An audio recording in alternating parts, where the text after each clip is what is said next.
Welcome to the Human Capital Innovations Podcast.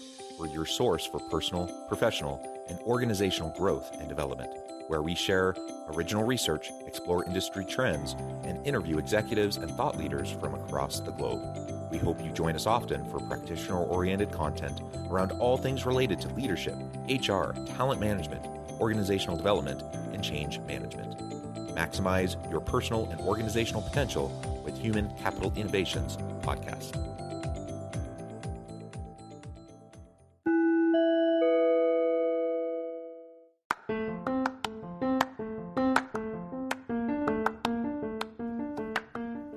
Welcome to the Human Capital Leadership Podcast. In this HCI Podcast episode, I talk with Erin Marcus about learning to fall and fail forward.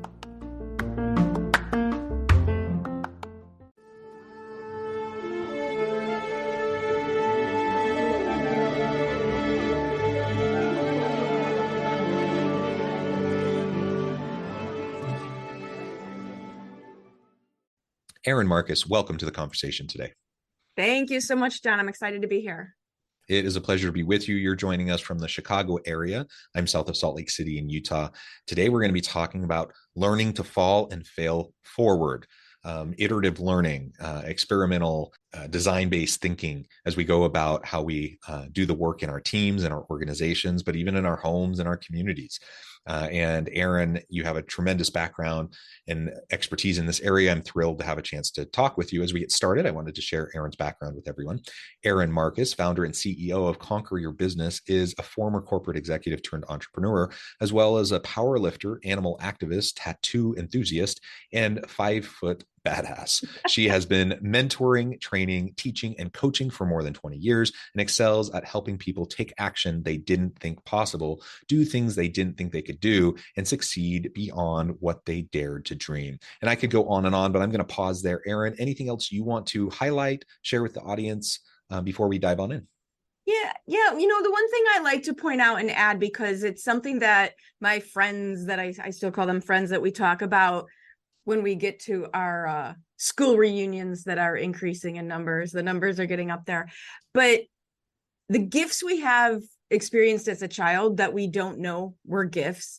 I grew up in the Chicago public school system in the 70s and 80s, and the immigration waves that were happening then. And it was different, you know, things were done differently. They just threw us all in a bucket and, you know, here, get along. And I basically grew up with people from 22 different countries. And you learn how to communicate with everybody, even though nobody speaks the same languages, because you're kids and all you want to do is just play with each other, right? So you figure it out. And that whole concept of being able to communicate with intent, being able to meet people where they are, wherever they are, and the odd gift that nobody having any money was, because they're right. Like, I say that because if you watch the high school dramas of the 80s and afterwards the 90s, and even now, I'm sure it's all about clicks. And when nobody has anything, you don't really have that, right? There's no clicks because nobody had anything. And the amazing gift that was, when we now get back together as adults and talk about how that served us so well in our careers. And what an anomaly it was, especially then.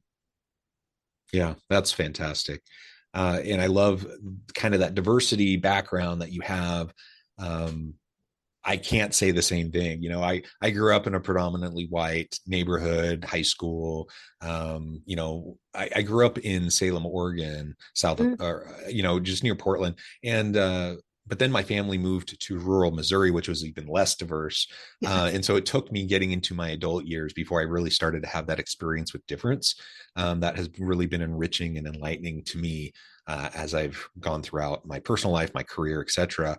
I think that's a really important foundation. I think it leads in well to our conversation today also, because when you think about just connecting with people, when you think about working together with people, and as kids, it's simple, like you're just trying to play a game. So you're just trying to figure out how to play together. And I remember I've traveled abroad, lived abroad. I remember there was one time, this was probably 10 or so years ago, and my family had moved to Minsk, Belarus. So we were Eastern Europe, very different social political kind of landscape. My kids didn't speak Russian at all. And I think we were in the airport, our final leg of the journey, flying into Minsk, and we're waiting on that connection flight. And there were other little kids there just waiting too. It's been a long journey for them. Everyone's tired. They don't speak English. My kids are young. They don't speak Russian. But guess what? It only took a matter of a few minutes, and all of a sudden they're playing together on the floor in the airport, communicating with each other, trying to figure things out.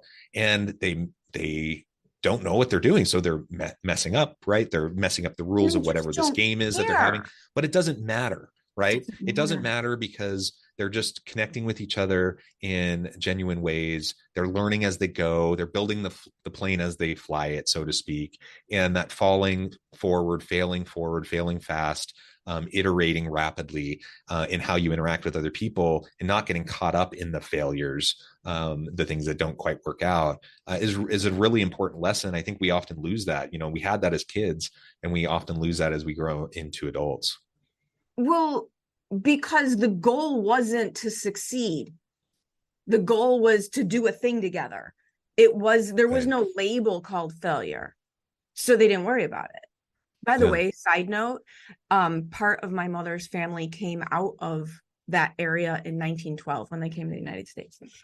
Interesting. I mean, you mentioned some random city in the entire universe, and that happens to be where my family is from 1912. But yeah, like, there's no label. There's nothing that mattered, right? There was nothing attached to how long did it take us to figure this out? How long did it not take us to figure this out? What were these people going to think of me if I didn't figure it out perfectly the first time? There was nothing riding on any of it except moving forward. Wonderful. Right? Which is what allows the children, again, and they sound like they were younger. We were in high school in that same situation. Like, my high school, granted, it was Chicago public schools. So in accordance with Chicago public schools, my algebra class was being taught by a geography substitute teacher, which tells you a lot about my education that I came out of there with. But I sat in the back with Assad. I don't remember his last name. He was from Syria. He spoke no English, but he could draw really well. So I spent my algebra class with Assad drawing pictures, me saying what they were in English. And that was the way we passed the time, because he didn't understand the teacher and I didn't care about the teacher. Right? So it worked out perfectly. But there was no, and I understand, like, here's the thing. I understand in business, you got to make money, because if you don't make money, you go out of business. And I completely understand that. And the way that our public companies have it even worse, right? Because they're being judged by their quarterly results. So they're only allowing for short-term thinking. But if your organization, if you as a leader, if you don't have some aspect of your environment that allows people to fail forward, they will immediately stagnate out of fear. Like, it's really that simple. Yeah, it is. And well, so let's talk a little bit. How do we recapture that? What we had as little kids, even in high school, you get into your adult years, and I don't know if it's just the socialization. It's how society wants to churn out, people who do a certain thing, and you go to university, and hopefully you have an exploratory period and self-discovery, et cetera. But then you go into your career, and it's like, okay, now we need to, it's all very goal oriented. There's nothing wrong with goal orientation. There's nothing wrong with purpose driven you need it efforts. You need all of that. But to your point, if we fail to see how failure, quote unquote, is learning, and how as we try things, it gets us closer to where we want to be, and we punish, quote unquote, failure, as happens in many teams and many organizations, when we find ourselves in that kind of an environment, it's not psychologically safe. People don't feel safe or encouraged even to try new things. And it really causes stagnation. It just causes people, out of sometimes fear, sometimes it turns into apathy, that people just don't want to go out on a limb, right? So to Right. speak, because they're afraid of having their head chopped off, for doing something Exactly. slightly wrong, because something that may be a huge win for the team, for the organization 6 months from now, in the short term, in the next month or two, looks like a failure. And because of that short-term orientation that you were describing, because that's so prevalent in so many companies, it just means that you end up going for the low-hanging fruit all the time, trying to figure out what's going to make you look good right now, as opposed to what's going to be the sustainable approach, what's going to help you drive long-term growth, long-term development of your people, yourself, your people, your team, the products and services that you provide. How do we get back to that mentality we had as kids? Well, it's part of leadership, and I think, unfortunately, as I get older, I'm turning more into a conspiracy theory. Like, never, never, never. But now that I've been old enough, long enough to see big picture for a while now, part of me, the downside of what I want to say is the cat's out of the bag. Cancel culture, like the cat's out of the bag. The anonymity of the keyboard. There is so much volume, and I mean that by quantity and sound, voice level, against everything that happens, that it's very, very hard to recapture that. That being said, within an organization, I think you're absolutely able to do it. Part of it is I don't know that you can run your entire department as a free-for-all, right? Like, it has to be mitigated to some extent. Where do you take your risk, right? So that there's a certain percentage of what you're doing that is risk adverse, and a certain percentage of what you're doing that is risk allowant. As my friend, Can I just insert there? That's why we call it falling forward, failing fast, right? That or as you're my not, boyfriend says, my boyfriend likes to say, you figured out how to fail faster. When do we learn how to fail cheaper? Right? But it's got to be built into it. Yeah. Because we're not saying go out and do whatever you want, Right. At any expense, any cost. But no, it's like iterative learning. Iterative Learning is experiential, and it's experimental. And if you iterate rapidly, then the cost is low, because you haven't staked everything on this one big decision point, right? And But I think that's what companies have a hard time with. The larger the company, the less flexible they are. So they cannot maneuver out of a mistake, because the sunk costs into it right. are just right. You throw good money after bad, because the sunk costs are just annihilating. But I think you can do that with departments. I look back now and I understand, I can completely see the reason I was at my last corporate job as long as I was one, I was allowed to be that entrepreneur within this corporation, but also they were phenomenal at, like you said, nobody got beat over the head for making a mistake. Yeah. And can you have that environment? But it's going to be very hard for a leader to have that environment within their team if the leadership ahead of them doesn't have it. Mm-hmm. Can you be strong enough? Can you be confident enough? And I guess part of it is, can you be confident enough that you know that your place is out there? Like, if you really, really want to embrace this concept, the right company is out there for you. Yeah. And I think that's the other piece of it, is people think they have no choices. They have to behave that way in order to keep their job. Okay, well, but you can also go find a job that is a better fit for you, because as many companies as there are out there that are so risk adverse that it's, just demoralizing, there are also companies that want you to fail forward and will support you. And absolutely. I also think that's why the small business world, that's where the small business world comes into play. Certainly. And I mean, that's what entrepreneurship is, right? I mean, it better be. Otherwise, the chances you're going to be sticking around for a while are very, very You will slim. wait, your brain will explode Yeah. before you get a chance.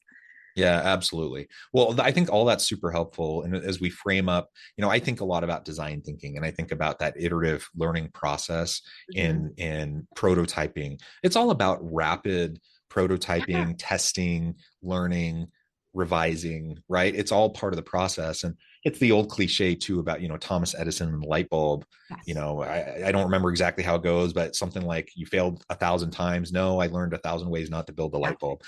We've all heard those types of sayings over and over and over again, but it gets really hard where now you're in an organization, maybe you're a team lead, and you want to look good to your boss, and you don't want, you're maybe feeling vulnerable, and you don't want to show weakness, and you don't want you don't want to lean into any failure because you want to be seen as competent, and all of these things swirling around each other and the expectations that you have.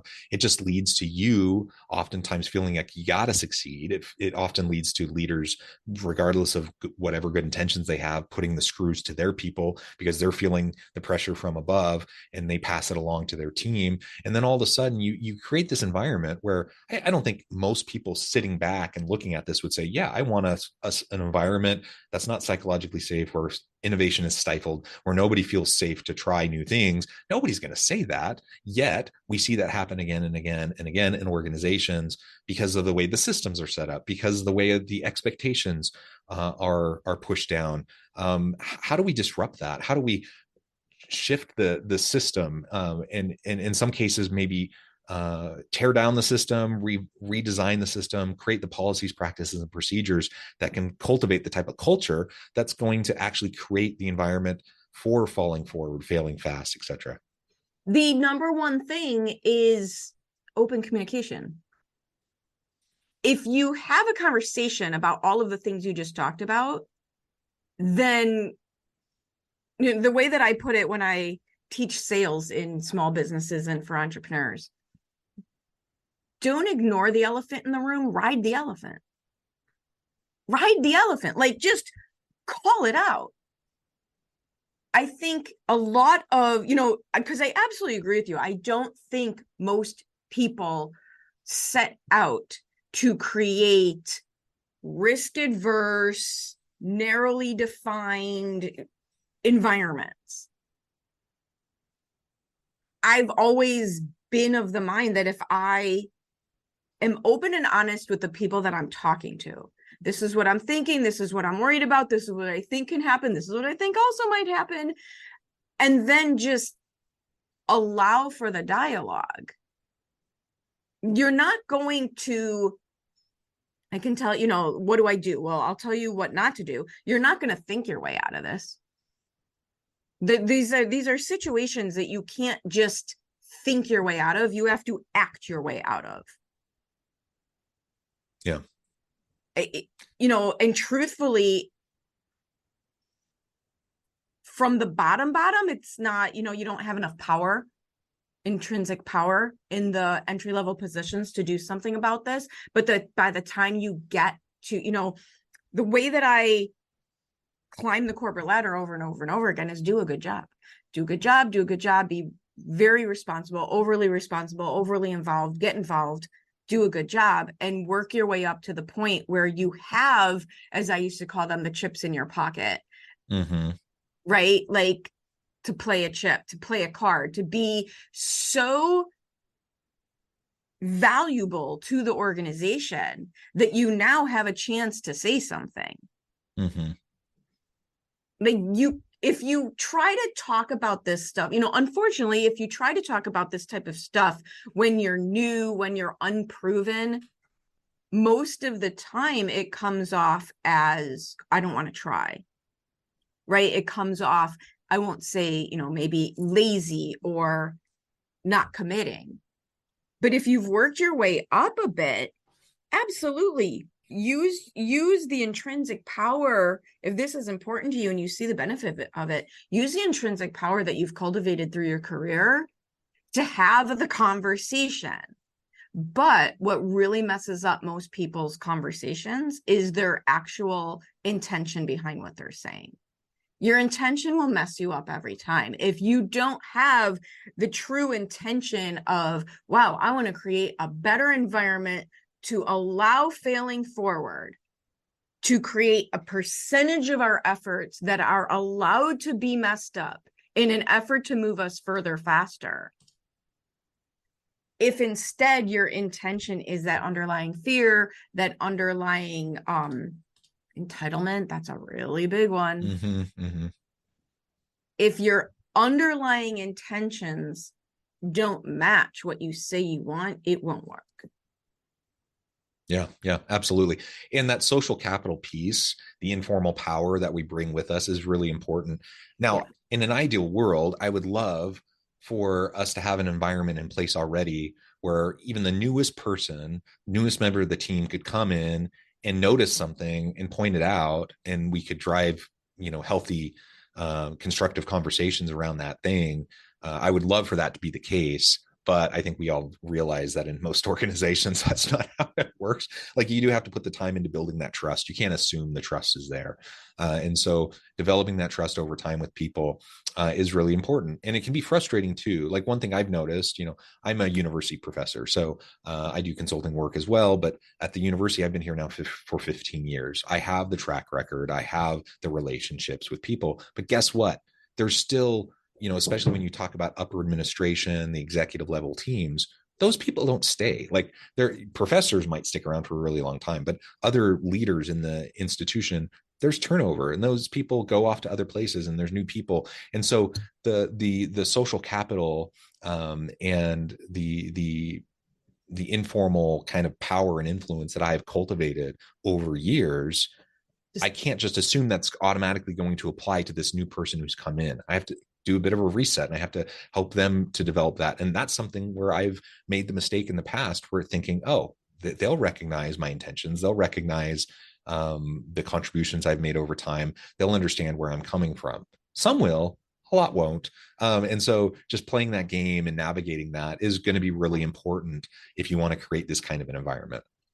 Absolutely. Absolutely. And it's not only is it the intentions, but the ability to communicate with intent and to understand how to communicate with intent. So, for example, even at your level, you've been there for a while, you have a body of work that is supporting your opinions.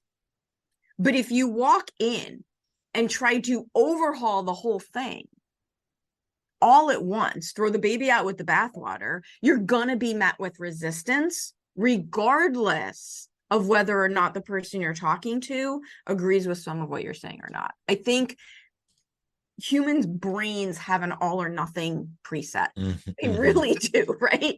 Human brains have a preset of all or nothing. And we get frustrated when we can't have everything our way instantaneously. Yeah. And so understanding the goal of communication, there's always only one goal. Every communication you have, there's always only one goal. It's the same goal every single time: to invite somebody to take one more step with you. The place where we mess ourselves up is when we try to jump steps.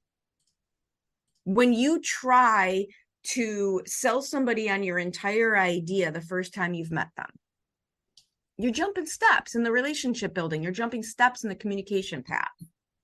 That will mess up the outcome that you're trying to achieve. It's our impatience. It's our all or nothing. A lot of times it's actually very just excitement, right? It's not all negative. It's not done out of maliciousness. It's not done with ill intent.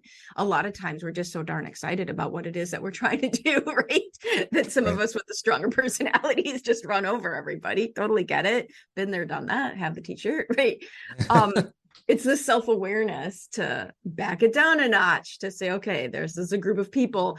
Going back to where I started with, everybody is just human, but they're all different from you. Yeah. Right? Can you recognize? I think, if I want to say, what is it that has to happen to allow fail forward? It's going back to teaching soft skills, right? And these poor kids now who lost 2-3 years of their development due to COVID. We were already on a path where we had lost teaching the soft skills of communication and leadership and how to do that. And now they just have a bigger gap than what our culture was even creating. But the soft skills of how to navigate that without running over people or fear-based or any of the other reasons that derail it, it goes back to rule number 1, connect as a human first. Yeah. Erin, I love it. This has been such a fun conversation. I know at the time I'm going to have to let you go here in just a minute. And unfortunately, we've only scratched the surface. And your latest point about the soft skills, I like to call them durable skills, whatever you call them. Yeah, let's use that word, because I hate the word soft skills. I just don't know. I just didn't have another word for it. So let's do that. Whatever we call it. I think ultimately what's really important is that we help cultivate this human experience with each other at work, at home, in our communities. That creates an environment of trust, of giving people the benefit of the doubt, so that we can propel forward. Now, what happened to that? Way. Giving people the benefit of the doubt. That go. We've become become an increasingly polarized world, and I think there's a lot we can go back to some basics around the shared humanity that we have, like you talked about from the very beginning of this conversation today. Well, Erin, it's been a pleasure. Before we wrap up, I just wanted to give you a chance to share with the audience how they can connect with you, find out more about your work, and then give us a final word on the topic for today. Awesome. We make it real easy to find everything I'm doing. It's conqueryourbusiness.com. Podcasts, articles, you can connect with me. You can find me. Promise I'm not hiding, but if you just go to conqueryourbusiness.com, you can get everything you need. A final word, and this is really, it's this idea.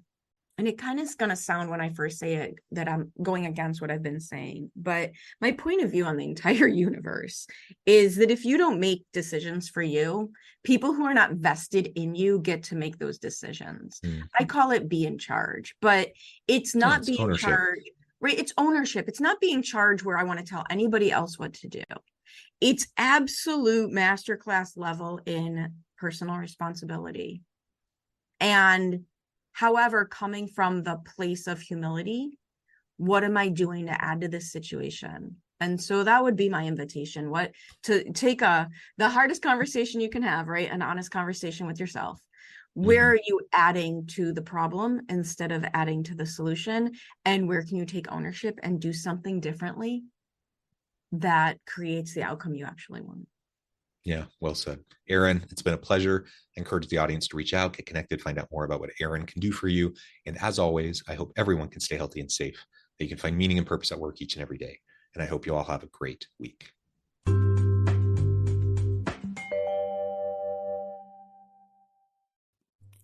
Thanks again for joining us for this episode of the Human Capital Innovations Podcast. I hope you stay healthy and safe and that you have a great week.